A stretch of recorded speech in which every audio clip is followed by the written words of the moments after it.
नमो श्री नारायणी.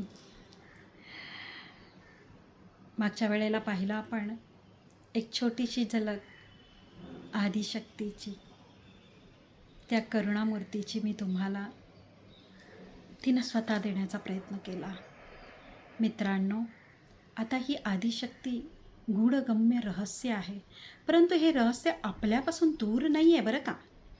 ही आहे आपल्यातच.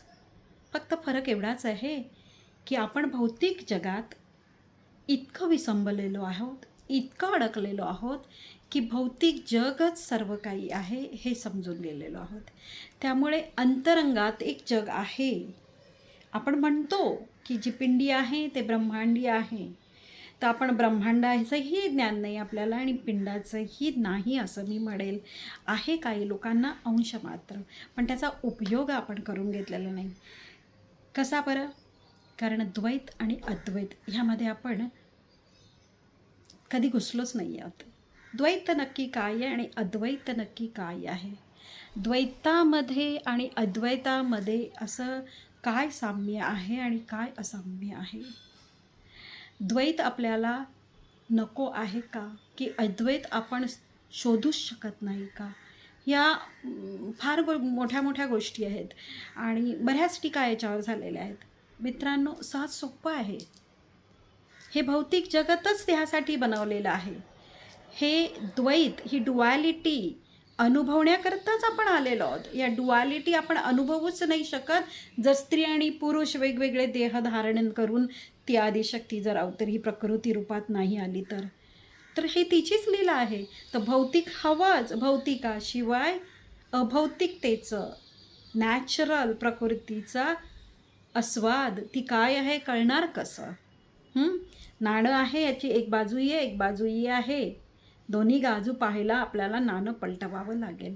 म्हणजे जे आत आहे आणि जे बाहेर आहे, तर बाहेर कसं काम करतं आहे आणि आत कसं काम करतं आहे आणि त्याला जोडणारा सेतू काय आहे हे पाहायचं आहे आपल्याला. तेव्हा ही किमया खूप न्यारी आहे बरं का, खूप न्यारी आहे. तिला सहजतेने आपण पाहूया. कारण भौतिक जगात म्हणतात की लोक पैशाच्या मागे धावत आहेत, लोक नावाच्या मागे धावत आहेत, फेमच्या मागे लावत आहेत, अहंकाराच्या मागे धावत आहेत, अहंकाराने ग्रसित आहेत, खूप ॲम्बिशियन्स आहेत, खूप जिद्दी आहेत. बऱ्याच काही कल्पना आपल्या ज्या काही जगताना आपण करत आलेलो आहोत. खूप साऱ्या डिझायर आहेत. पण एक गंमत सांगू का? या डिझायर नसत्या ना तर आपण जगूच शकलो नसतो.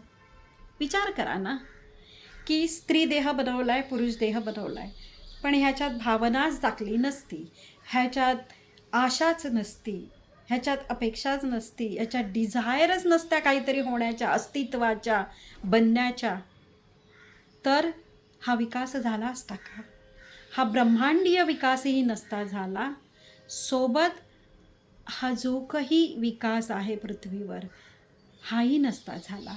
मग त्याच्यात सगळेच ब्रांच आल्या, टेक्नॉलॉजी आली, सगळ्या आल्या, अगदी सगळ्या आल्या. ब्रह्मांडापासून ते पाताळापर्यंत सगळ्याच आल्या.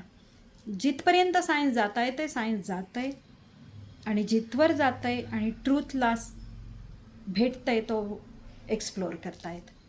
परंतु सगळेच सायंटिस्ट नाही बनू शकत.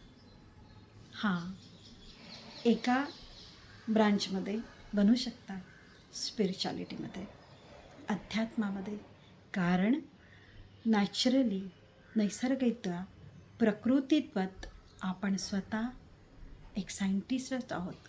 कारण आपण एक आध्यात्मिक बिंग आहोत, एक दिव्य बिंग आहोत, एक दिव्य ज्योत आहोत, एक दिव्य ऊर्जा, एक दिव्य कणानी, स्फोटानी, शक्तींनी भरलेली अशी चेतना आहोत. आणि ती अनुभवण्यासाठी आणि तिची कार्यपद्धती समजण्यासाठी तर द्वैत आणि अद्वैत ही लीला परमेश्वरानं रचलेली आहे. आणि ही लीला चालवण्याचं काम स्त्रैण रूपात ती आदिशक्ती करत आहे आणि बीज रूपात तो शिव करत आहे. आता शिवालाही प्रकृती हवी आहे, महादेवांनाही प्रकृती आहे, म्हणून महादेवांनाही चालवणारी ती स्वतःच आदिशक्ती आहे. जेव्हा जेव्हा पृथ्वीवर दानवरूपी कोणी आलं, एक महाभयानक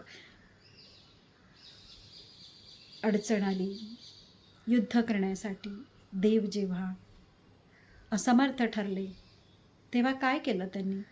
त्यांच्याच देहातील शक्तिरूपी प्रकृतीला आमंत्रित केलं आणि सर्व शक्ती एकत्र बनवून जे स्वरूप प्राप्त झाले तीच तर काली, तीच तर दुर्गा. वेगवेगळ्या भिन्न भिन्न रूपात वेगवेगळ्या समयी स्थानी ती अवतरलेली आहे. ती प्रकृती आहे, ती आदिशक्ती आहे आणि तीच चालवते ह्यांना सगळ्यांना. आणि तिचाच हा खेळ आहे बरं का, तिचाच हा खेळ आहे. ती स्वतः विष्णू जेव्हा शेषनागावर प्रौढलेले आहेत आणि त्यांच्या बिंबीत कमळ आहे, पाताळात अशाच प्रमाणे एक वेगळं विष्णू रूप आहे जे ऊर्जामय आहे आणि त्यांच्या कमळातून निघालेली आहे ती सुवर्णमयी अशी आदिशक्ती, जी तुमच्या आमच्यासारखी देहधारी नाही आहे, परंतु प्रचंड ऊर्जेनं, शक्तीनं, तेजानं, प्रकाशाने बहरलेली समर्थ अशी स्वयंभू अशी आहे.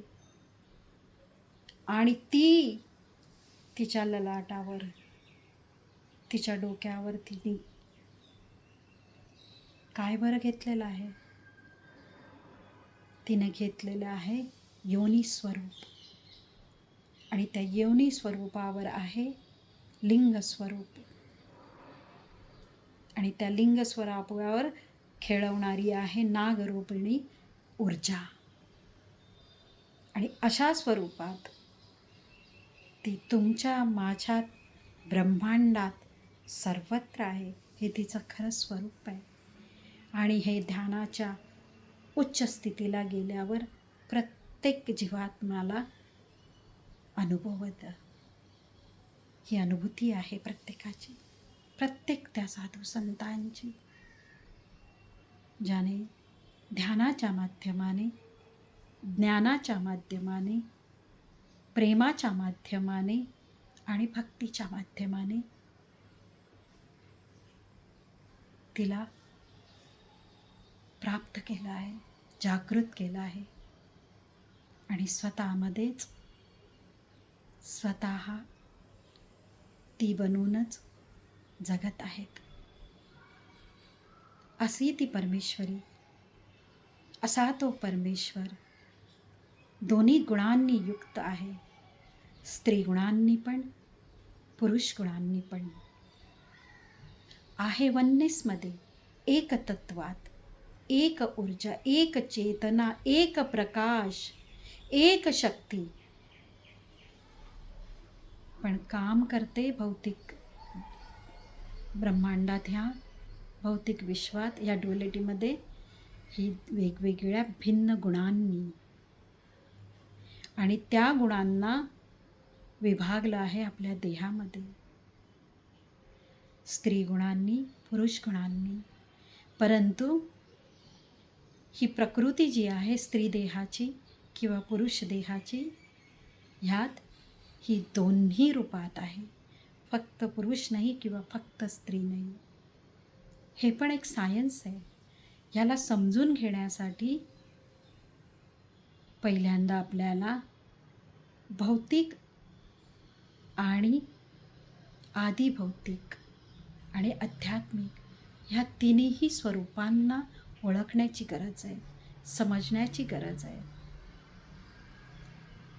जी आध्यात्मिक आहे म्हणजे जी आदी आहे, आत्मिक म्हणजे चैतन्यात आहे, शक्ती आहे, तीच आदिदेवी बनते. आणि आदिदेवी बनून चराचरात ह्या ब्रह्मांडाला, तुम्हाला, आम्हाला, ह्या जगताला, विश्वाला भरण पोषण नोहन खेळवत आहे, लीलाधरी आहे. आणि तीच आदिदेवी जेव्हा कार्यरत होते तेव्हा आदिभौतिक बनून तुमच्या मनात, बुद्धीत, अहंकारात, पाची तत्वात, पाची ज्ञानेंद्रियात आणि पाची स्पर्शेंद्रियात तुम्हाला खेळवत आहे आणि तुम्ही तिच्या भ्रमात अडकलेले आहात. तुमचं असं काहीच नाही आहे बरं का. आपण म्हणतो ही माझी कला, हे माझं मन, ही माझी नाही. फक्त फ्री विल तुम्हाला दिलेलं आहे.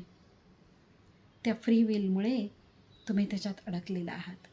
पण अडकवणारी ही मूळ माया देखील स्वयंभू तीच भवानी, तीच दुर्गेश्वरी, तीच ईश्वरी, तीच वैखरी, तीच आहे. पालन पोषण करणारी ती आदिलक्ष्मी, आदिशक्तीच. विध्वंस करणारी तीच आदि महाकाली, कालरूपिणी. आणि सृजन करणारीही ती ब्राह्मणीच, योनिधारिणी. काय किमया आहे बघा ना. अहो, पुरुषलिंगी असो की स्त्री योनी असू दे, तिनेच धारण केलेलं आहे. बीज रूपातही तीच आहे.